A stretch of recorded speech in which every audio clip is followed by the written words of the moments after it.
Into the sponsors. Oh, eat a booger. The open bar is on. Never a cover, never a minimum. And you almost have to be normal to get thrown out of this place. In any event, it is after the Jets game. I'm speaking to you. As a matter of fact, it's a couple days after the Jets game. I had to give it time to sink in. But the Bills have been super impressive. I mean, what are they scoring like 34 points a game average through the first three games? Something like that. And Allen, he didn't throw any long bombs in this game. They kind of killed him with a lot of short passes. And I was just looking where he completed passes to like 8 different people. Of course, Josh Palmer, Kincaid had a great day. Moore, Keon Coleman, Dawson Knox made a few nice catches. Shakir had a touchdown. Jackson Hawes, I believe, had another touch. He had a touchdown this week. He almost had a touchdown last week. James Cook, of course, had a killer game. He even had a catch as well. So he spread it around to like 8 different people. And that is the everyone eats mentality. Now, some people would say, hey, man, that's socialism. All right? But I'm telling you, it's called teamwork. Everybody eats. Everybody gets their shot at some point.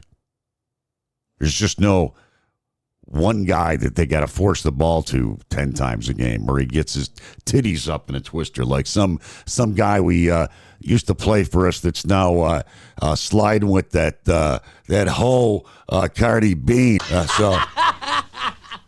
Now some other chick is saying that he's got a kid and they want alimony from him or something, or support money, I should say, for the kid. So Diggs, yeah. Let me tell you, we got rid of him just before he went way, way out there. I mean, he was always out there, but he's way, way out there right now. And what's this? Oh, we almost forgot the closing bell for today from Wall Street. And the cumulative stock price today is 14 cents a share. So, I'm just saying, if you're thinking of investing. So, the Bills, of course, they got some time off now. They're going to be playing the Saints. Some of the other highlights of that game, of course, once again, Terrell Bernard, linebacker Terrell Bernard coming up with the clutch interception. Yes, the Bills now get some time to rest up. And Milano, it looks like the injury to him is not going to be as serious as they thought it was. And Ed Oliver's also trending up. They're not ruling him out for the Saints game, which is good, because you were worried, especially with Milano, that it would be a lot worse because he had that injury before, right? The pec or whatever. Yeah, I get pec injuries from lifting my six packs, from lifting my Coors Light or all day IPA. That's all I drink. If I get one of those, I'm okay. Other than that, fuck it. James Cook leading the league in rushing, I believe, and also in touchdowns for running backs, at least.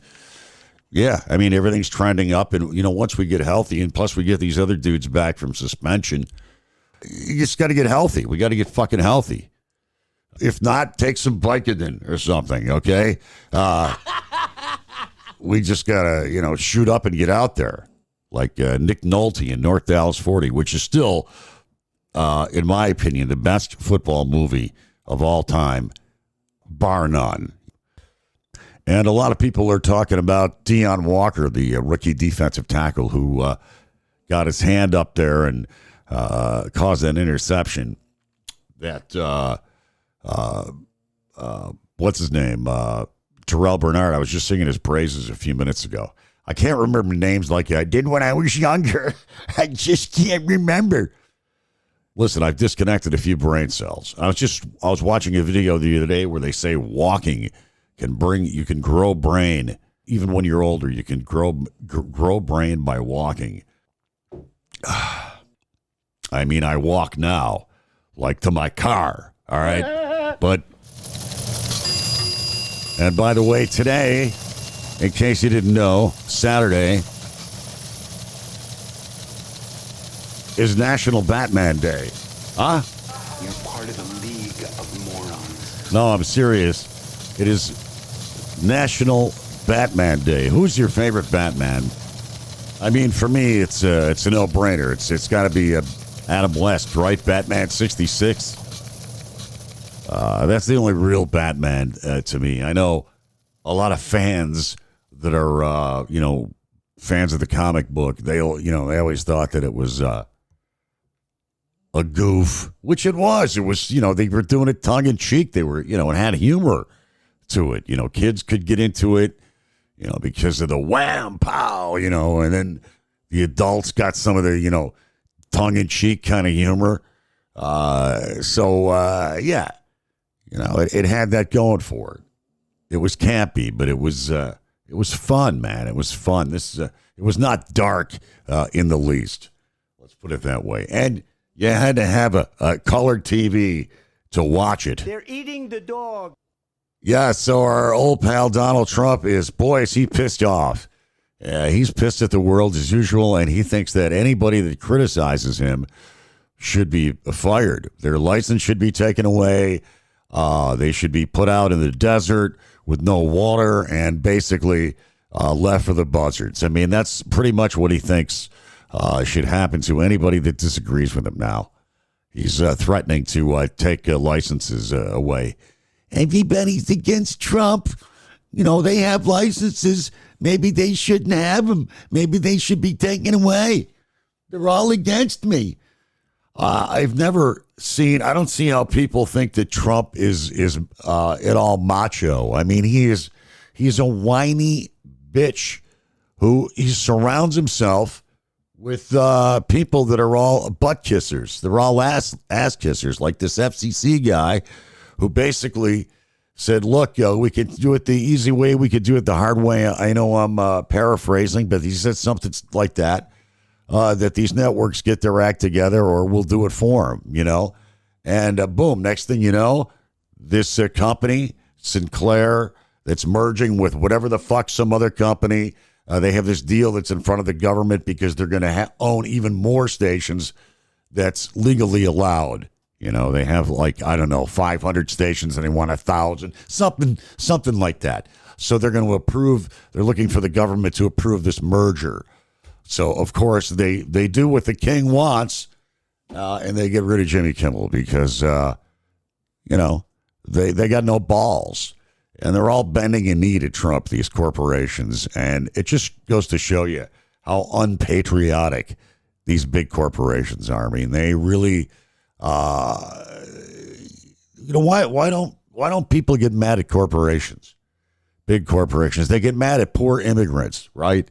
These people that are picking beans in the field for $8 an hour, wiping asses in nursing homes and digging ditches. These are the jobs that Americans don't want to do. And they help our economy. They contribute to the economy billions of dollars. And, let's turn our anger to them rather than the fat cats on Wall Street that are the ones that really made your life miserable. But you see, they own the media and they can put that forth in their propaganda on all their propaganda talk shows and syndicated shows and networks. It's a whole a ball of confusion, as the Temptations would say. So, so poor Jimmy Kimmel, I mean, he's out of there. I guess he is really pissed at ABC. He is livid. And he's going to come back in a big way. This is going to come back to bite these people because right now, mainstream media and network television, they're all having their problems because of all, the emergence of the internet. And there's less people watching and there's all these different choices, Netflix. And so their ratings, they're losing audience. So they're going to be, at some point, they're going to be irrelevant. And getting rid of your top talent is fucking stupid. But they've done the same thing in the radio business. So that's what they do. They just destroy. They destroy things. So, yes, it is a culture of fear that they are putting forth. If you criticize us in any way, we're coming after you. I mean, this is censorship. And then he gets mad when people say that he acts like an authoritarian. Hello? I mean, this is what I don't understand. I mean, you got to be an idiot not to see this. Anybody that, must have their head up their ass. I mean, he's done the same thing to colleges that don't bend to his knee, law firms, and the Supreme Court they wouldn't let Joe Biden take away student loan, but they'll let Donald Trump do all the illegal shit that he's doing. Oh boy, there's that warning again. Wow, the president has put out a post on his Truth Social saying that we can no longer delay. Justice must be served now. And then he specifically lamented the lack of criminal charges against Senator Adam Schiff, Democrat from California, former FBI Director James Comey, and New York Attorney General Letitia James. Of course, three of his biggest political enemies. So he is now saying that we can no longer delay, that we must do something now. Justice must be served now, in all capital letters. That's what he does. He just puts out these tweets, or whatever the fuck you call them, on Truth Social, these posts, and then his cabinet is supposed to read it and go, oh, wow, the boss wants us to do this now. I mean, that's how he fucking governs. I mean, the guy's fucking nuts. And tell the whole world about it while you're at it. You know what I mean? Isn't this the guy that talked about keeping your mouth shut about strategy? Trump has blabbered nuclear secrets to people. I mean, the guy is, a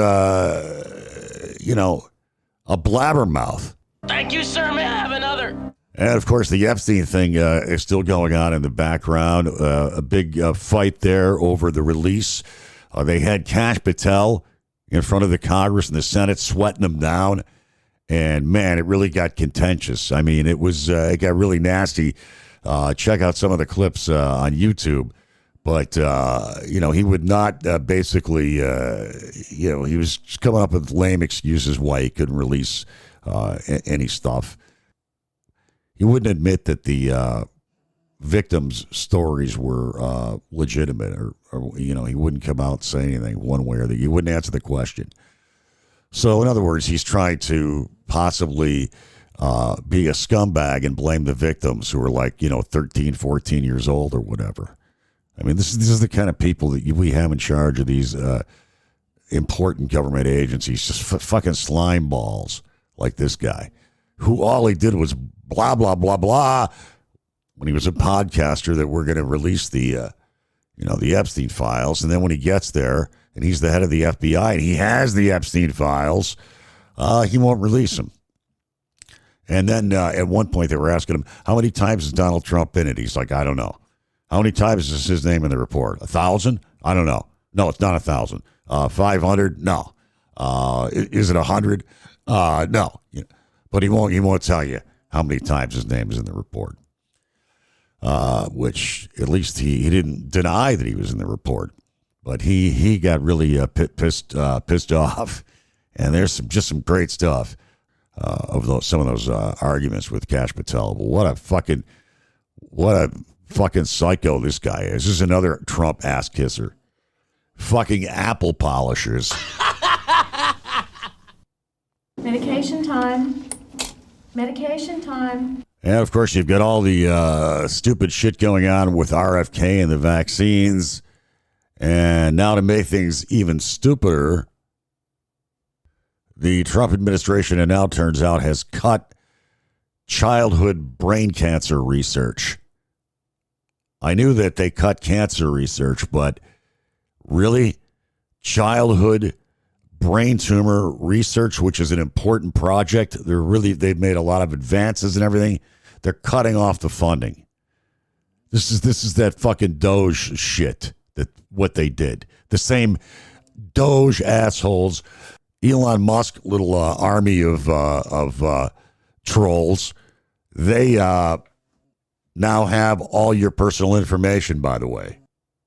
I mean, everything. Social security number, how you voted, the whole kit and caboodle. I was listening to a story. Some farmer out west somewhere voted for Trump and then didn't realize how much of his farming was tied up with U.S. aid. And it was going to cost him like billions of dollars. And I guess he didn't get that when Trump was running for office, and he said he would do these tariffs. I guess everybody thinks, they're going to do all that bad shit to people. Good. They don't ever think it's going to affect them, right? And then when it does, I love it. I absolutely love it when it does.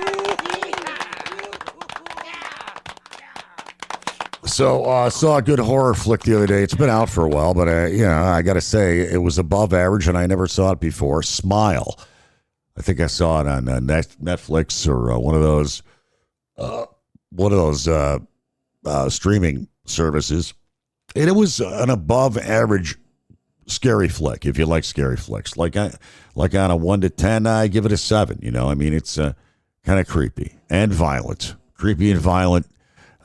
You can't go wrong with creepy and violent. Those are my two favorites. Halloween, of course, coming up in the not too distant future. Oh, and I keep forgetting to put a shout out to the folks over there at Blue Tusk. They do computer stuff over there in Orchard Park, over there in the Tops and Lowe's over in that way.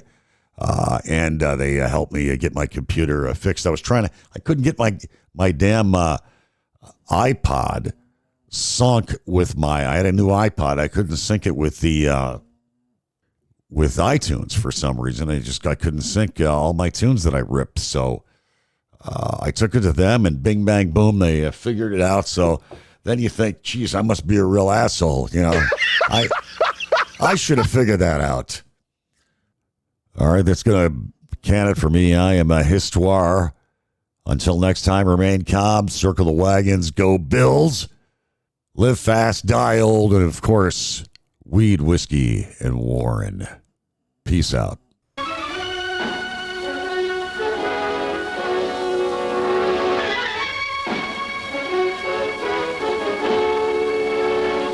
Hail to the king, baby.